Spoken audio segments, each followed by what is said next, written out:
गजाननं भूतगणादिसेवितं कपित्थजम्बोफलचारभक्षणम् उमासुतं शोकविनाशकारकं नमामि विघ्नेश्वरपादपङ्कजम्। ॐ नमो भगवते वासुदेवाय नमः। ॐ नमो भगवते वासुदेवाय नमः।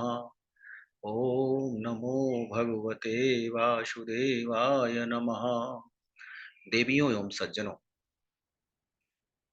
गोस्वामी तुलसीदास जी महाराज द्वारा विरचित श्री रामचरितमानस के कतिपय व्यवहारिक प्रसंगों की श्रृंखला में अपना मंतव्य प्रस्तुत करने हेतु आप सबके समक्ष समुपस्थित हूं। त्रेता युग में अवतार धारण करने वाले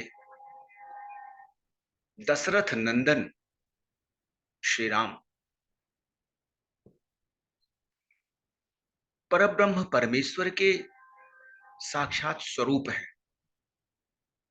जब जब इस धरती पर धर्म का पतन होता है, धर्म की हानि होती है, अधर्म का विस्तार होता है, अधर्म का साम्राज्य विस्तृत हो जाता है और अधर्म रूपी अंधकार धर्म रूपी प्रकाश को निगलने की चेष्टा करता है, तभी वह परब्रह्म परमेश्वर किसी न किसी रूप में अवतार धारण कर पृथ्वी से अधर्म के अंधकार को समूल नष्ट कर धर्म के प्रकाश को प्रसरित कर देते हैं। श्री राम मर्यादा पुरुषोत्तम कहे जाते हैं। मानवीय स्वरूप धारण करने के कारण उनकी लीलाओं में प्रायः मनुष्यों के जीवन में आने वाले सुख दुख, चढ़ाव उतार,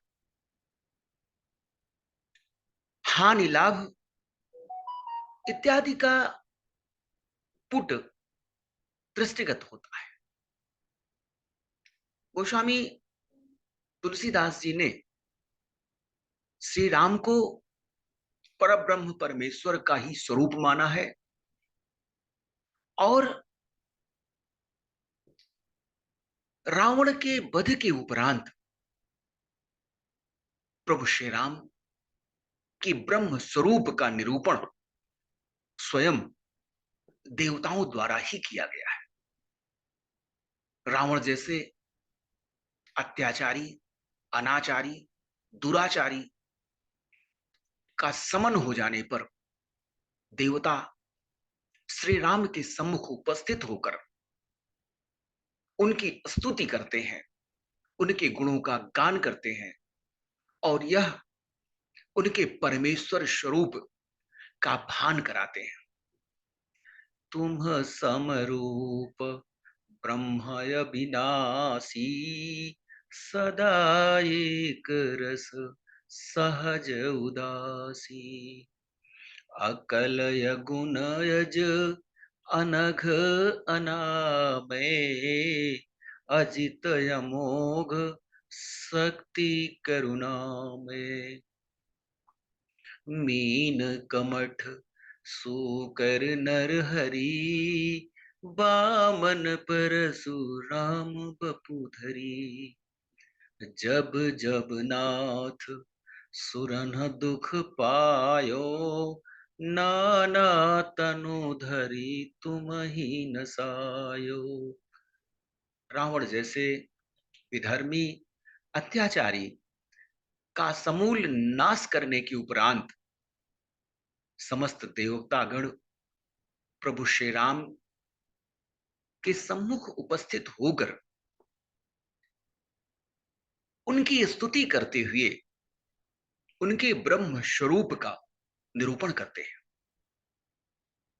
देवगण कहते हैं, हे प्रभु, आप समरूप अविनाशी हैं, कभी नष्ट न होने वाले हैं, नित्य एक रस स्वभाव से सहज ही उदासीन, अर्थात शत्रु और मित्र के भाव से रहित, अखंड निर्गुण, अर्थात माइक गुणों से रहित, अजन्मा,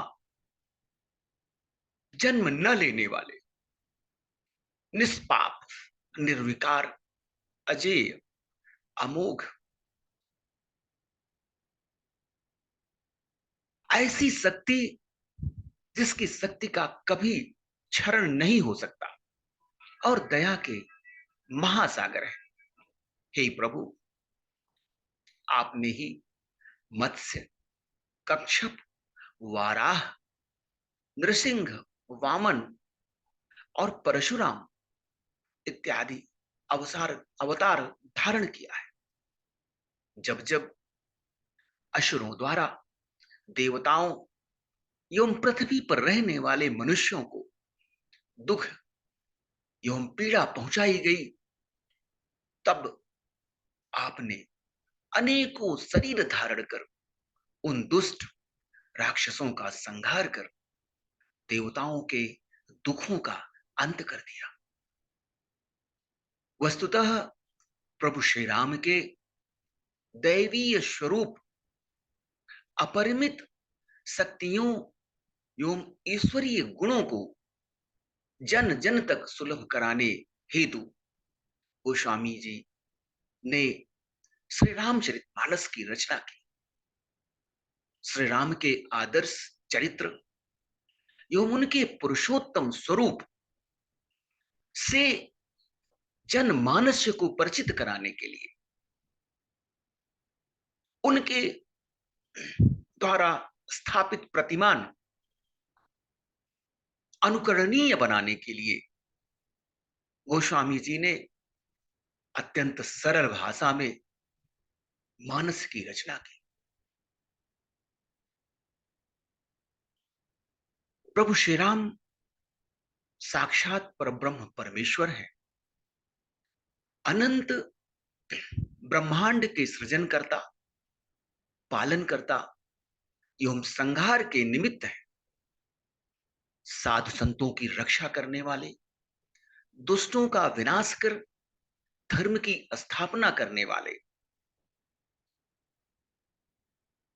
वह परब्रह्म परमेश्वर प्रत्येक युग में अवतार धारण करते हैं। श्री राम जी परिमित हैं, सीमाओं से परे हैं, अनादि, अनंत, अखंड है, सगुण व निर्गुण दोनों रूपों में सदैव विद्यमान है।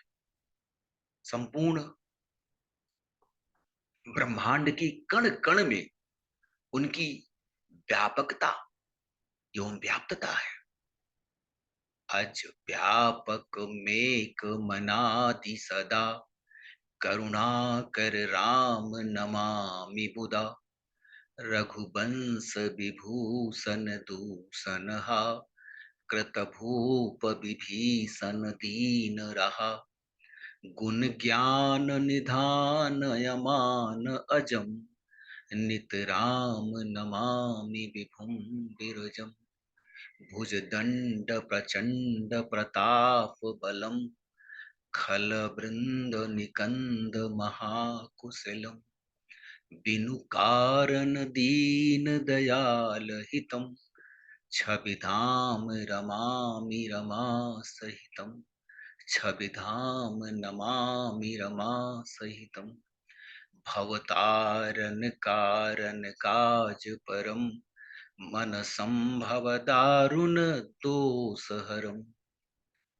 श्री राम मर्यादा पुरुषोत्तम के रूप में अवतार ग्रहण करते हैं, धारण करते हैं, किंतु प्रभु श्री राम साक्षात परब्रह्म परमेश्वर है।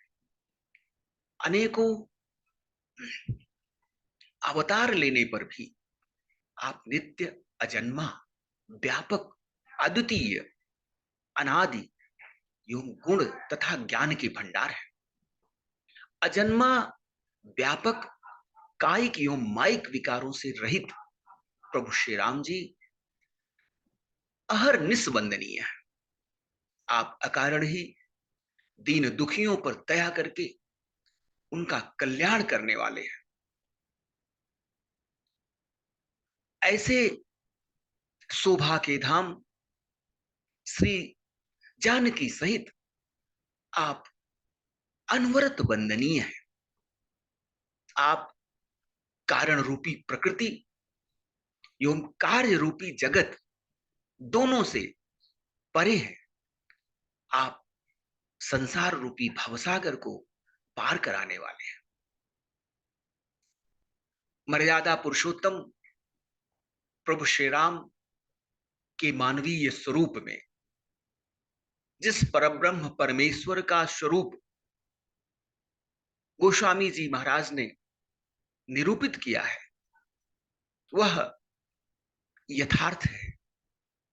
श्री राम को मनुष्य मानने की भूल करने वाले रावण जैसे आतताइयों का यही हश्र होना था। इस जगत के कण कण में जिसकी व्यापकता है, विद्यमानता है, सृजन, पालन और संहार के निमित्त है, इस अखिल ब्रह्मांड की उत्पत्ति के कारक है, ऐसे प्रभु श्री राम के चरणों में सत सत नमन करते हुए, उनके प्रति भक्ति भाव रखते हुए मानव देहधारी को अपना जीवन यापन करना चाहिए। समस्त धर्म का मूल भक्ति है और भक्ति की सहज उपलब्धि ज्ञान के अभाव में नहीं हो सकती है। जब तक परमेश्वर के स्वरूप का भान, परमेश्वर की शक्ति का ज्ञान मानव मात्र के अंतर मन में प्रस्फुटित नहीं होगा, तब तक उस परमेश्वर के प्रति भक्ति भाव का अभ्युदय कदापि नहीं हो सकता है। वह सांसारिक बंधनों में जकड़ा हुआ जीवन यापन करते हुए प्रभु के निर्दिष्ट कृत्य को कभी पूर्ण नहीं कर सकेगा और इन 84 लाख योनियों में भ्रमण करते हुए अनवरत अपने लिए मोक्ष के द्वार को सदा सर्वदा के लिए बंद कर लेगा। श्री राम का जीवन, श्री राम का चरित्र, श्री राम की लीलाएं अनुकरणीय है।